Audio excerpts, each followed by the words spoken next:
on a rainy evening when I discovered an old, tattered doll buried beneath the overgrown garden at the edge of my childhood home. Its cracked porcelain face half covered in dirt, one eye missing, the other staring at me with a lifelike intensity that made my skin crawl. I brushed it off and took it inside, thinking it would be a harmless curiosity. But the moment I placed it on my shelf, strange things began to happen. Footsteps echoing in empty rooms, whispers I could never trace, shadows that darted just out of the corner of my eye, and a chilling sensation that the doll was watching me, learning, waiting. Nights became unbearable as I would wake to find the doll in different positions, sometimes in places it couldn't have been moved, without defying logic, its one dark eye following me even in the dark. And I started hearing soft, childlike giggles that grew louder and more sinister with each passing hour, merging with a guttural growl that seemed to emanate from the walls themselves, until I could no longer distinguish reality from nightmare. Feeling a cold, invisible hand brush against my neck, and hearing the doll whisper my name in a voice that was half innocent, half monster.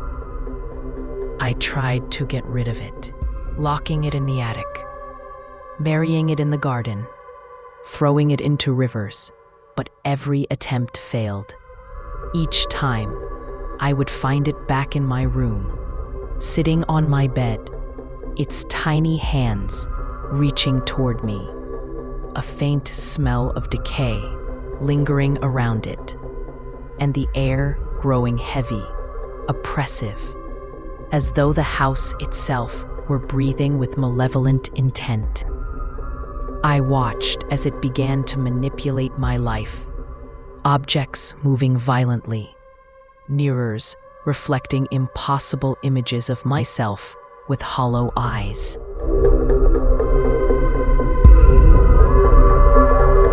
Walls scratched with words I had never written, "Stay with me," appearing in what looked like dried blood, and I realized it was feeding on my fear, growing stronger with every heartbeat, until one night, I awoke to find the room filled with dozens of identical dolls, each one whispering and crawling toward me with jerky, unnatural movements, their eyes shining with a hunger that could not be quenched.